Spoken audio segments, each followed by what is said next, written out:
jamaah, oh jamaah. Alhamdulillah. Alhamdulillahirrabbilalamin, kita masih di Islam itu Indah. Dan buat jamaah yang baru bergabung, hari ini kita sedang membahas tema jangan sepelekan kiamat kecil. Kita lanjutkan lagi jamaah yang ada di rumah. Benar gak sih semua orang yang akan merasakan yang namanya kiamat sudah pasti ya gitu. Tapi ada juga yang bilang gini, ada orang yang tidak merasakan kiamat berarti itu orang yang beriman. Gitu katanya. Terus bagaimana dengan orang yang meninggal duluan? Berarti itu termasuk, itu kan orang yang beriman. Kalau yang tidak meninggal duluan berarti itu nggak beriman gitu maksudnya. Gimana sih, aku jadi bingung pertanyaannya. Apa sih? Jadi katanya kan ada orang yang ngerasain kiamat, yang nggak ngerasain kiamat katanya orang yang beriman gitu kan. Berarti kalau orang itu sudah merasakan kiamat berarti tidak beriman gitu. Mau jawab aja lah. Itu jawab aja. Aku bingung jadinya. Atau sekalian ciri-ciri orang yang Ciri-ciri tidak orang merasakan yang yang namanya juga kiamat. seperti apa? Baik, tapi guruku Ustaz Maulana, Mas Soni, Habib Mas, serta guru-guru kami yang dimuliakan Allah Subhanahu wa taala. Ini kita kembali membicarakan kasih sayang Allah Subhanahu wa taala. Jadi hari ini kita bukan menakut-nakuti ataupun apapun itu. Ini justru kita membicarakan tanda kasih sayang Allah Subhanahu wa taala bagi mereka yang beriman kepada Allah Subhanahu wa taala. Nah, setelah mendengar ini insya Allah kita akan menjaga keimanan kita. Kenapa? Karena baginda Nabi SAW mengabarkan ciri kiamat atau tanda-tanda kiamat. Di antara tanda-tanda kiamat besar yang nanti bermunculan, yakni munculnya Dajjal, kemudian turunnya Nabi Isa alaihissalam, Al-Masih, kemudian Ya'juj Ma'juj, dan banyak sekali tanda-tanda besarnya kiamat, kemudian terbitnya matahari dari barat, kemudian terjadinya yakni kematian orang-orang beriman disebabkan angin dingin yang berhembus daripada negeri Syam, ya, berhembusnya angin yang lembut, lebih lembut daripada sutra, daripada negeri Yaman. Lalu berhembus ini tidak ada satupun orang beriman yang terkena angin ini kecuali mereka dicabut nyawanya pada saat itu. Maka mereka semua akan dicabut nyawanya atau mereka semua akan meninggal dunia walaupun keimanannya hanya sebesar biji dzarrah. Jadi kita teman-teman sekalian, jamaah Islam itu Indah yang dimuliakan Allah Subhanahu wa taala, mari menjaga keimanan kita. Berdoa kepada Allah Subhanahu wa taala, Allahumma ya muqallibal qulub, tsabbit qalbi ala dinik. Allahumma ya musarrifal qulub, sarrif qulubana ala ta'atik. Ya Allah yang maha membolak-balikkan hati, teguhkan hatiku dalam agamamu. Teguhkan hatiku dalam ketaatan kepadamu. Teguhkan keimananku ya Allah. Jadi misalnya ada teman-teman yang merasa bahwa ya saya ini pendosa, saya banyak bermaksiat. Jadi meskipun hanya sebesar biji dzarrah, hanya sebesar biji sawi, keimanan itu mari dijaga. Dari sebesar biji dzarrah inilah Allah selamatkan kita daripada huru-hara hari kiamat. Karena dengan angin yang datang berhembus ini, semua manusia yang beriman akan dimatikan oleh Allah Subhanahu wa taala. Lalu tersisalah orang-orang yang mendurhakai Allah Subhanahu wa taala, yang benar-benar kufur akan Allah Subhanahu wa taala, yang benar-benar tidak beriman kepada Allah Subhanahu wa taala. Maka mereka akan saling menyalahkan di hari kiamat kelak. Mereka menyalahkan iblis. Iblis mengatakan, ya saya enggak pernah nyuruh kalian, ya saya cuma menggoda kalian gitu. Mereka saling menyalahkan akhirnya. Kenapa? Karena pada saat itu sudah tidak tersisa lagi orang beriman di atas muka buminya Allah Subhanahu wa taala. Pesan moralnya adalah keimanan yang telah Allah berikan kepada kita yang mungkin kita tidak ambil dari usaha sendiri. Mungkin ada yang lahir yang jadi Islam karena lahir daripada orang tua yang Islam. Mari kita pupuk keimanan yang kecil itu. Kita pupuk dengan banyak belajar di majelis ilmu. Kita datang di majelis ilmu lalu kita belajar, kita menumbuhkan keimanan ini. Untuk apa? Untuk benar-benar kita diakui beriman oleh Allah Subhanahu wa taala. Apa sih cirinya orang yang beriman? Alladzina yu'minuna bil ghaibi wa yuqimunas shalah wa mimma razaqnahum yunfikun. Orang-orang beriman itu adalah mereka beriman akan yang gaib. Yang gaib itu banyak. Yang tidak kita lihat dengan kasat mata itu banyak. Termasuk Allah Subhanahu wa taala kita tidak lihat dengan kasat mata. Termasuk para malaikat, termasuk daripada surga dan neraka, pahala dan dosa kita tidak lihat secara kasat mata. Namun kita mengimani adanya itu. Hari kiamat pun kita tidak lihat secara kasat mata. Namun kita mengimani adanya itu. Dan dirikan sholat, kemudian keluarkan zakat. Mereka itulah termasuk orang-orang yang beriman. Jaga iman kita karena kita akan dimatikan sebelum kiamat itu datang. Wallahu ta'ala alam. Masya Allah, terima kasih Ustaz Syam untuk penjelasannya. Agak bingung sih itu tadi sebenarnya aku ya. Iya, bingung bertanyanya. Iya, tapi dapat jawabannya juga masih bingung. Aduh, ya udah deh. Belajar lagi kalau gitu. Terima kasih Ustaz Syam ya. Aku nanya lagi kalau gitu karena masih bingung. Karena kan gini ya Ustadz ya, kiamat sudah pasti ya. Kiamat itu sudah pasti. Dan Ya. manusia akan dibangkitkan lagi nanti di kuburnya dan akan mendapatkan pengadilan dari Allah Subhanahu Wa Taala ya Ustadz ya. Nah jamaah juga pengen tahu nih gambaran-gambaran umat manusia nanti nih ketika yang akan bertemu lagi di hari kiamat tuh seperti apa. Wah, bagus tuh Karena kan pertanyaannya. nanti adanya pengadilan lagi, Oh, iya, terus iya, berkumpul di padang mahsyar atau aduh Weh, apa, mohon penjelasannya Ustadz. Mohon penjelasannya Ustadz ya. Masya Allah, tabarakallah, makasih banyak. Mas Sony pertanyaan bagus sekali. Izin Ustaz Sam dan Habib, Masya Allah, tabarakallah. Satu hal, buat kita semua dimanapun berada, jangan pernah sepelekan tentang kiamat. Jangan pernah menggampangkan tentang kematian. Jangan pernah, ya Allah, nauzubillah, semua nauzubillah. Gambaran hari kiamat yang luar biasa. Kebayang nggak perjalanan kita masih panjang. Mati, kuburan, kebangkitan, pada masar, timbangan, pembagian catatan amal, titian sirotol mustaqim. Masih panjang perjalanan ini nih. Maka kalau ditanyakan, bagaimana gambaran manusia ketika menghadapi hari kiamat? Diawali dengan tiupan sangkakala yang ditiup oleh malaikat Israfil. Yang membuat orang kaget.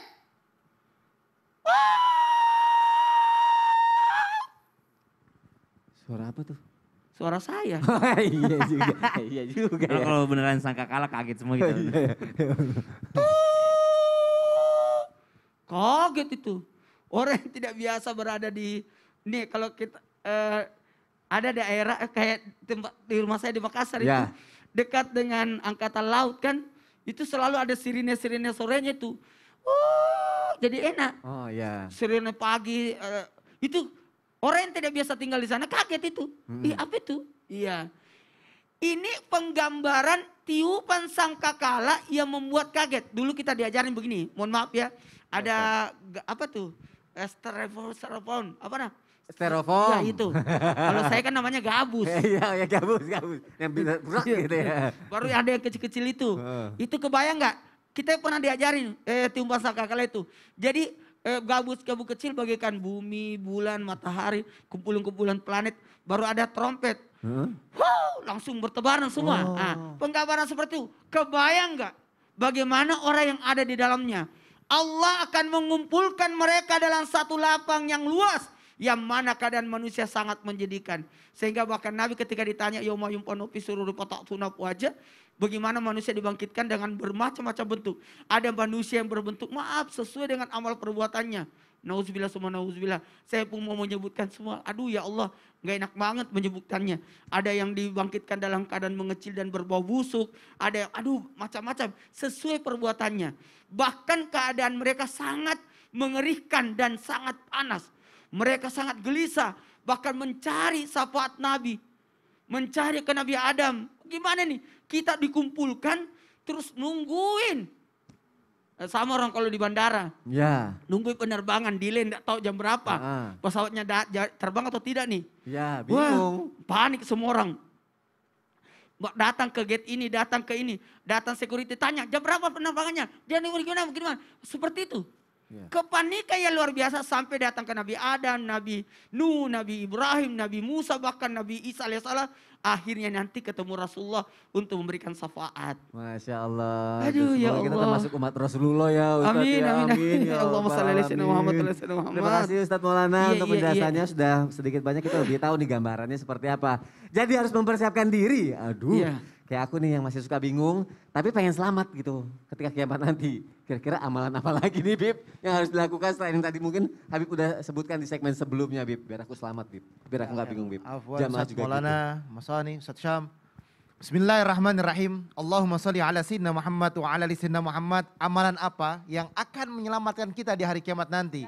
Tadi yang udah disampaikan Ustadz Maulana, Masya Allah. Kita berharap penuh pengharapan kita mendapatkan syafaat baginda Nabi besar Muhammad SAW. Yang pertama adalah bersalawat kepada Rasulullah SAW. Awalan nasi bi yaumal qiyamah aktsaruhum ala salah.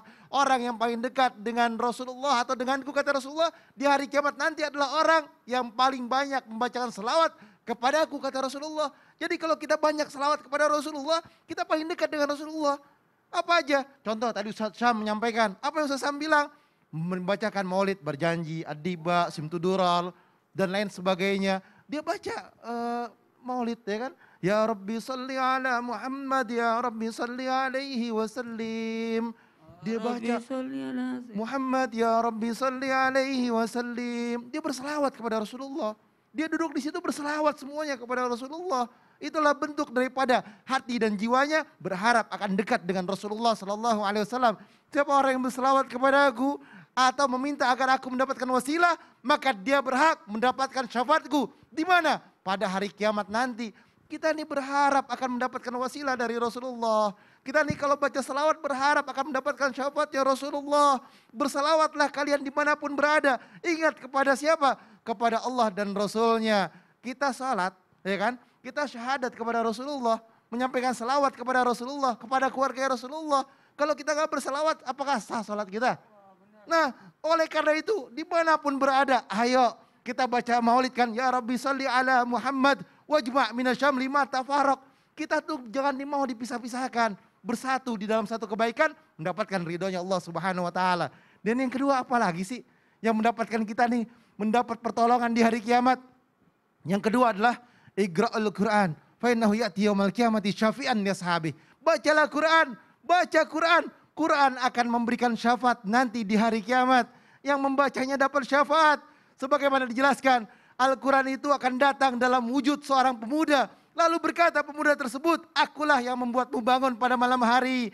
Dan membuatmu haus pada siang hari. Mereka yang membaca Al-Quran sepanjang malam dan siang mendapatkan pujian dari Allah Subhanahu wa taala. Karena mereka termasuk daripada manusia yang menjalankan perintahnya Allah. Dan pada sebagian malam mereka sujud kepada Allah Subhanahu wa taala. Bertasbih dan juga bertahlil, bertahmid. Kepada siapa? Kepada Allah Subhanahu wa taala adalah bagian di mana mereka daripada malam tersebut mengingat kepada Allah, mereka mendapatkan yakni pertolongannya Allah Subhanahu wa taala. Orang yang baca Quran, dia berpuasa di bulan Ramadan, dia berpuasa, dia salawat kepada Rasulullah, dia mendekatkan diri kepada Allah. Ini adalah sebuah bentuk di mana dia berharap akan pertolongan Allah di yaumul qiyamah. Kita nih yang dijelaskan tadi Ustadz Maulana, banyak selawat paling dekat sama Rasulullah. Baca Quran ditolong oleh Allah Subhanahu wa taala. Dia berpuasa di bulan Ramadan, menahan lapar dan hausnya. Dia dekat kepada Allah Subhanahu wa taala, ditolong lagi oleh Allah Subhanahu wa taala. Kita berharap nih meninggal dalam keadaan husnul khatimah. Nah, dijelaskan dalam hadisnya, baginda Nabi besar Muhammad sallallahu alaihi wasallam, siapa orang yang akhir mautnya dia mengucapkan la ilaha illallah, dakhalal jannah. Tapi kan gak mudah mengucapkan la ilaha illallah. Iya. Gak gampang. Ada sebab, ada akibat. Persiapkan dari sekarang ya Bib ya. Betul. Jazakallah khair Bib Usman. Terima Khair, kasih insyaallah. untuk penjelasannya. Semoga kita semua siap dari sekarang ya. Kalau nanti saatnya tiba bekalnya udah siap. Jangan akhirnya kita nggak bawa bekal lagi nanti. Aduh takutnya jadi sengsara di akhirat nanti. Jamaah sekarang aku mau ngebacain pertanyaan lagi nih yang sudah masuk ke media sosial Islam itu Indah. Langsung aja yuk kita masuk lagi ke segmen Tanya Dong Ustadz. Kami semua tanya dong Ustadz. Bismillahirrahmanirrahim. Semoga sudah terhubung ya dengan layar kaca jamaah yang ada di rumah. Bismillahirrahmanirrahim. Wah, shoot. Alhamdulillah. Amat. Biar mengingatkan akhirnya tepat kan tadi itu kan. Aku buka postingan ya. Nih postingan Islam itu Indah. Masya Allah. Kita lihat komentarnya. Banyak sekali nih yang berpartisipasi sebenarnya. Masya Allah terima kasih ya jamaah ya. Sekarang aku mau ngebacain pertanyaan dari Yusmia DST. Baiklah. Assalamualaikum, mau tanya Ustadz, apa yang dimaksud kiamat kecil itu? Kalau kita mendapatkan kesusahan ekonomi atau seperti sekarang ini dilanda pandemi itu termasuk kiamat kecil enggak? Terima kasih Ustadz. Waalaikumsalam. Oh jawab sendiri. Masya Allah. Kira-kira gimana? Jawab sendiri. Jawab sendiri. Assalamualaikum. Waalaikumsalamnya. Ustadz Syam boleh dong dijawab melalui tausiah ya Ustadz? Iya, tapi Mas Soni, Habib Usman, Ustadz Maulana, serta penanya yang dimuliakan Allah Subhanahu wa taala, kita ini hidup di dunia pasti diuji. Ba'dan aqul a'udzu billahi minasyaitonir rajim. وَلَنَبْلُوَنَّكُمْ بِشَيْءٍ مِّنَ الْخَوْفِ وَالْجُوعِ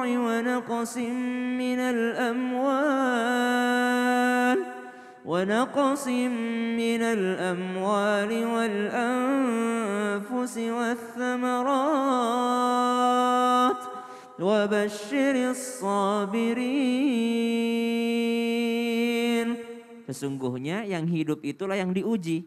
Berarti kalau masih hidup masih diuji. Berarti kalau masih hidup belum kiamat. Kalau ujiannya berupa kesulitan ekonomi berarti itu bukan kiamat, itu ujian semata.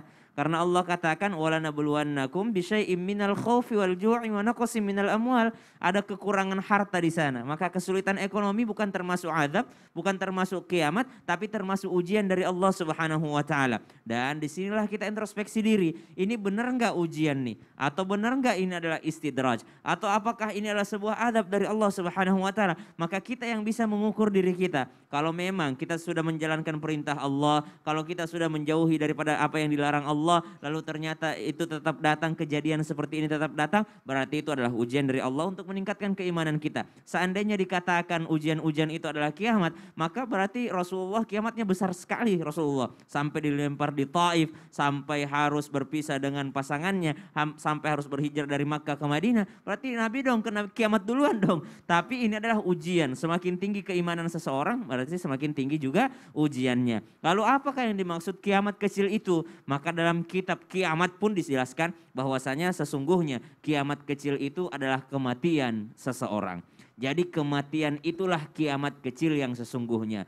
Ada dua pelajaran penting daripada kiamat kecil ini. Yang pertama, kita tidak usah nungguin matahari terbit dari barat untuk mau bertobat kepada Allah Subhanahu wa taala. Kita tidak usah nungguin munculnya Dajjal baru kita takut kepada Allah Subhanahu wa taala. Kita enggak usah nungguin turunnya Nabi Isa alaihi salam untuk yang namanya beriman atas apa yang ditetapkan oleh Allah Subhanahu wa taala. Karena kita hanya akan menunggu waktu saja. Tidak usah nungguin hancurnya bumi ini untuk kembali kepada Allah, karena kita semua akan kembali kepada Allah. Karena masing-masing manusia punya kiamatnya masing-masing. Pelajaran yang kedua, beberapa orang beranggapan kematian itu adalah kiamat besar.